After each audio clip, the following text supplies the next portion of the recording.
ಬೆಂಗಳೂರಿನಲ್ಲಿ ಕಿರುತೆರೆ ನಟಿಗೆ ಚಾಕು ಇರಿತ ಪ್ರಕರಣ ಸಂಬಂಧಪಟ್ಟಂತೆ ಪತಿಯಿಂದಲೇ ಶೀಲಾ ಶಂಕಿಸಿ ಚಾಕು ಇರಿದಿರೋದು ಅನ್ನೋದು ಗೊತ್ತಾಗ್ತಾ ಇದೆ. ಪೆಪ್ಪರ್ ಸ್ಪ್ರೇ ಮಾಡಿ ಚಾಕು ಇರಿದು ಕೊಲೆಗೆ ಯತ್ನಿಸಿದ ಘಟನೆ.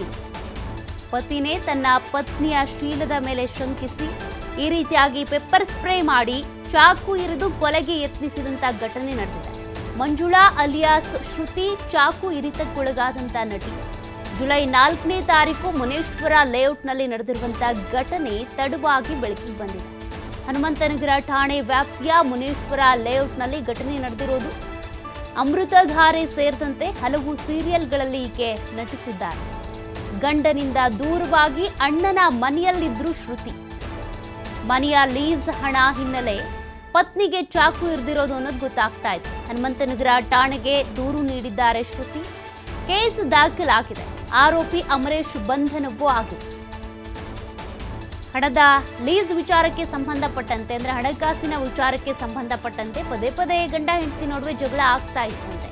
ಬಟ್ ಈಗ ನೋಡಿ, ಪೆಪ್ಪರ್ ಸ್ಪ್ರೇ ಮಾಡಿ ಆಕೆಯನ್ನ ತಲೆ ಗುದ್ದಿಸಿ ಜೊತೆಗೆ ಚಾಕು ಇರಿದಿರುವಂತ ಘಟನೆ ನಡೆದಿದೆ. ಅಂದ್ರೆ ಕೊಲೆಗೆ ಯತ್ನಿಸಿರುವಂತ ಪ್ರಕರಣ ಸದ್ಯ ಅಮರೇಶ್ ವಿರುದ್ಧ ದಾಖಲಾಗಿದೆ. ಅದನ್ನ ಬಂಧಿಸಲಾಗಿದೆ. ಹೋದ್ರೆ ನೋಡಿದ್ರೆ ಅಮ್ಮಂಗೆ ಕೆಳಗಡೆ ಬಿದ್ದೋಗ್ಬಿಟ್ಟಿದ್ರು. ಅಮ್ಮ ಆ ಅಪ್ಪನ ಹಿಡ್ಕೊಂಡಿದ್ದೆಟಿಗೆ ಅಮ್ಮ ಏನು ಮಾಡೋದು, ಬಟ್ಟೆ ಎತ್ಕೊಂಡು ಬ್ಯಾಗ್ ಎತ್ಕೊಂಡು ಕೆಳಗಡೆ ಇಳಿದು ಓಡೊಂಟೋದ್ರು. ಆಮೇಲೆ ಪೊಲೀಸ್ನವ್ರು ಬಂದರೆ ಈ ಥರ ತುಂಬ ಸತಿ ಈ ಥರ ಆಗಿದೆ, ಯಾವಾಗಲೂ ಇವ್ರದ್ದು ಇದೇನೆ ಅಂತ ಹೇಳಿದ್ರು. ಆ ಅಮ್ಮನ ಹುಡುಕಿದ್ರೆ ಅಷ್ಟೊತ್ತಿಗೆ ಅಮ್ಮ ವಿಕ್ಟೋರಿಯಾ ಕೊಟ್ಟೋಗಿದ್ದಾಳೆ. ಆಮೇಲೆ ಪೊಲೀಸ್ನವ್ರು ಬಂದು ಆ ಅಪ್ಪನ ಕರ್ಕೊಂಡು ಎಷ್ಟು ಜನ ಇದ್ದಾಳೆ ಮನೇಲಿ 4 ಜನ ಆಯಿತು. ಇನ್ಸಿಡೆಂಟ್ ಆಯಿತು? ಒಂದು 11 ಕಾಲ್ಗೆ ಆಯಿತು. ಬೆಳಗ್ಗೆನ ಅದು ಮುಂಚೆನೆ ಈ ತರ ಪ್ರಾಬ್ಲಮ್ ಇತ್ತಂತೆ.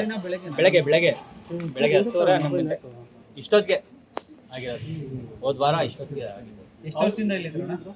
ಈಗಲೇ ರೀಸೆಂಟಾಗೆ ಬಂದಿದ್ದು. ಫಸ್ಟ್ ಬಿಲ್ಡಿಂಗ್ ಕಟ್ಟಾದ್ಮೇಲೆ ಬಂದಿರೋದು. ಅವಾಗಿಂದ ಈ ಥರ ಒಂದು ಅವ್ರ ಪೊಲೀಸ್ನವ್ರು ಹೇಳಿದ ಪ್ರಕಾರ ಒಂದು 5-6 ಕಂಪ್ಲೇಂಟ್ ಆಗಿತ್ತೆ, ಇದೇ ಥರ ಕಂಪ್ಲೇಂಟ್ ಆಗಿದೆ ಅಂತಲೂ ಹೇಳಿದ್ರು. ಅವರು ಫಿಲಮ್ ಸೀರಿಯಲಲ್ಲಿ ಆ್ಯಕ್ಟ್ ಮಾಡ್ತಾ ಇದ್ರು ಅಂತ ಇಷ್ಟ ಇದ್ರು. ಇದ್ದೆಲ್ಲ ಈಚೆ ಹೋದ್ವಿ, ನೋಡಿದ್ರೆ ಆ ಅಮ್ಮ ಬಂದು ಆ ಅಮ್ಮಂಗೆ ಆ ಅಪ್ಪ ಚಾಕು ಚುಚ್ಚಿಬಿಟ್ಟಿತ್ತು. ಆಲ್ರೆಡಿ ಆ ಅಮ್ಮಂಗೆ ಇದು ತುಂಬ ಸತಿ ಆಗಿದೆಯಂತೆ, ಚುಚ್ಚಿದ್ದಾರೆ. ಆಮೇಲೆ ಬ್ಲಡ್ ತುಂಬಾ ಹೋಗ್ತೈತೆ. ಆಮೇಲೆ ಎಲ್ಲ ಪಬ್ಲಿಕ್ ಎಲ್ಲ ಹೋದ್ವಿ. ಅಲ್ಲಿ ಹೋದ್ರೆ ನೋಡಿದ್ರೆ ಆ ಅಮ್ಮಂಗೆ ಕೆಳಗಡೆ ಬಿದ್ದೋಗ್ಬಿಟ್ಟಿದ್ರು. ಅಮ್ಮ